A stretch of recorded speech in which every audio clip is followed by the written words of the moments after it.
주안의 복된 채널 배웠습니다. 오늘 금요일 새벽 하나님 말씀은 사무엘상 19장 5절 말씀을 중심으로 하나님께 대한 진실함이 세상에 대해서는 미움받는 원인이 됩니다 라는 제목으로 말씀을 함께 나누고자 합니다. 오늘 사무엘상 19장 5절은 요나단이 아버지 사울에게 다윗을 변호하기 위해서 한 말입니다. 여기 보면 요나단은 다윗이 무슨 일을 했습니까? 자기 생명을 아끼지 아니하고 블레셋 사람을 죽였다고 했습니다. 그리고 이어서 여호와께서는 온 이스라엘을 위해서 큰 구원을 이루셨으므로 라고 했습니다. 이것은 다윗이 골리앗과의 싸움에서 승리함으로 이스라엘이 엘라 골짜기 전투에서 대승을 거둔 사실을 상기시켜주고 있는 말씀입니다. 더 나아가 여호와께서 온 이스라엘을 위해서 큰 구원을 이루셨다는 것은 다윗이 행한 일이 곧 하나님의 뜻에 따른 것이었음을 보여주고 있습니다.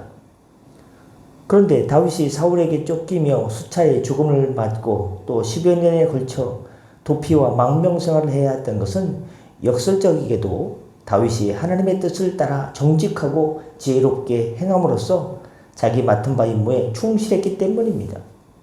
즉 하나님께 대한 진실함이 사울에 대해서는 도리어 미움받는 원인이 되었습니다. 도망자의 신세, 죽음의 위기, 10년 동안 사울 때문에 도망쳐 다니는 망명생활. 아니요. 다윗이 사울 왕을 피해서 도망자의 신세로 지낸 세월이 10년입니다. 1년을 도망쳐 다니게도요. 인생이 구슬픈 데인데 1년이 아니고 10년. 왜 이렇게 기냐? 도망 다닌 세월도 있고요. 아둘람 굴에서 이렇게 비로하고 노초하고 억울함 당하고 이렇게 어려운 분들과 함께 아둘람 굴에서 생활한 적도 있고요. 또 다른 블레셋 나라로 가가지고 그 밑에서 마을에서 산 적도 있기 때문에 시간이 그렇게 흘러간 것입니다. 하나님께 대한 진실함이 사울 왕에 대해서는 도리어 미움받는 원인이 되었습니다. 이것은 물론 사울이 하나님께 버림을 받아 하나님과 무관한 자가 되었기 때문입니다. 다시 말해서 하나님이 함께 하시는 다윗과 자신의 범죄로 인해 버림받은 사울 간의 역설적인 관계가 성립할 수밖에 없는 근본적인 이유는 하나님과 세상이 항상 갈등 관계에 놓여 있기 때문입니다. 그러한 갈등은 역사상 예수님께서 세상 사람들로부터 죄인으로 몰려서 죽임을 당하셔야 했던 사실에서 뚜렷이 나타납니다. 하나님 나라를 선포하고 복음을 선포하고 하나님의 왕국을 선포하고 생명을 선포하고 영생을 선포했는데 어떻습니까? 고맙습니다. 죄와 사망이 물러가고 주 안에서 영생 구원을 주셨으니까 우리 인류 구원을 주신 예수님 하고서 예수님을 따라가야 되는데 주님은 그렇게 말씀하셨는데 사람들은요. 바야바를 놔줄까? 예수님을 놔줄까? 바야바를 놔주세요. 아니 일단 바야바는 나쁜 애인데 그래도 걔를 놔주세요. 그 사람을 놔주시고 예수님을 십자가에 죽으십시오. 오히려 하나님 나라 왕국을 선포했는데 사람들로부터 이렇게 죄인으로 몰려서 죽임을 당하셨습니다. 참으로 역설적입니다. 따라서 오늘 우리가 하나님께 진실이 행함으로 세상으로부터 미움을 받고 고난을 당하는 것은 예수님의 경우에서 살펴보듯이 10년 동안 사울 왕으로부터 도망자의 신세가 되어서 다른 심지어는 블레셋 나라에 살기까지 한 다윗의 경우를 보더라도 이것은 당연하다. 하나님 앞에 올바로 신앙생활을 하면 세상으로부터 오히려 미움받고 고난당하는 것은 당연하다라고 생각해야 될 것입니다. 하나님과 세상은 우리에게 전혀 다른 가치관과 삶의 방향을 요구합니다. 따라서 우리가 하나님께 대해서 진실히 행한다면 우리는 당연히 세상 속에서 미움과 박해를 받을 수밖에 없는 것입니다. 그러므로 우리는 하나님의 뜻에 따라 삶으로써 세상으로부터 미움과 박해를 받는다면 그것을 어떻게 해요? 당연하다. 이상하게 생각하지 말아야 됩니다. 그리고 그로 인해서 낙심하거나 좌절해서도 안 됩니다. 왜냐하면 세상이 아무리 우리를 미워하고 박해할지라도 우리를 하나님의 구원에서 떨어지게 할 수 없고 하나님의 구원에서 빼앗을 자가 없고 궁극적 승리는 바로 우리의 것이 되기 때문입니다. 보십시오.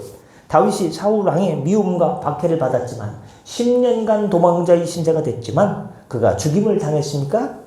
그렇지 않지요. 오히려 최후의 승리자가 되지 않았습니까? 또 예수 그리스도는 어떻습니까?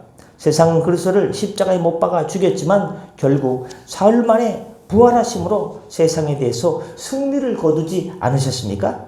우리도 하나님의 은혜와 도우심으로 다윗과 같이 예수 그리스도를 본받아서 예수님을 본받아서 그리스도와 같이 최후의 승리를 바라보며 더욱더 하나님의 뜻에 합당한 자가 되기 위해서 노력하는 자가 될 때 주님께서 우리의 길을 어떤 어려움 가운데서도 일으켜 주시고 다시금 회복시켜 주시고 주님의 의의 길로 선하신 하나님의 길로 주의 성령으로 인도해 주실 줄 믿습니다.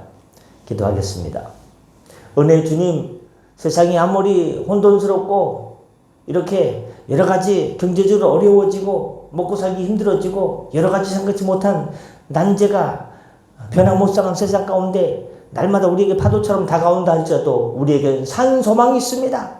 부활하신 예수 그리스도, 십자가에 달려 들어가신 예수 그리스도, 사흘 만에 부활하신 예수 그리스도께서 우리의 산 소망이 되어 주셔서 우리도 하나님 저 천국에서 주님과 함께 영원히 산다는 그 믿음과 산 소망이 있습니다. 이 믿음 가지고 이 세상이 힘들어도 다시금 저 천국 바라보며 시온의 대로를 바라보며 시온을 바라보며 저 영생 천국을 바라보며 힘차게 달려가. 잘했다. 그래 수고가 많지. 조금만 더 참아라. 내가 너와 함께한다. 주님의 응원과 격려를 받으며 오늘도 이 힘든 세상 믿음으로 주 안에서 힘차게 살아갈 수 있도록 주의 능력과 권세를 기름 부어주시고 하나님의 능력을 옷 입혀 주시옵소서. 하나님, 우리 모든 성도님들 머리끝 정수리부터 발바닥까지 하나님 아프신 분들이 많습니다. 피 묻은 예수님의 손으로 어루만져 주시사 하나님의 회복이 나타날지어다. 예수의 이름으로 선포하게 하여 주시고 모든 어려움이 물러갈지어다. 하나님 삶의 자리에서 예수님의 이름으로 선포하게 하여 주셔서 하나님 경제적인 부분에서 육체적인 연약함에서 모든 삶의 어려움에서 하나님의 회복과 치유와 능력이 나타나게 하여 주시옵소서. 오늘도 일터로 달려나갑니다. 운전대를 붙들어 주시고 하나님 함께하여 주옵소서. 승리하게 하여 주옵소서. 감사하며 축복하며 예수님의 이름으로 기도드립니다. 아멘. 다 같이 자유롭게 기도하시고 편하게 들어가시겠습니다.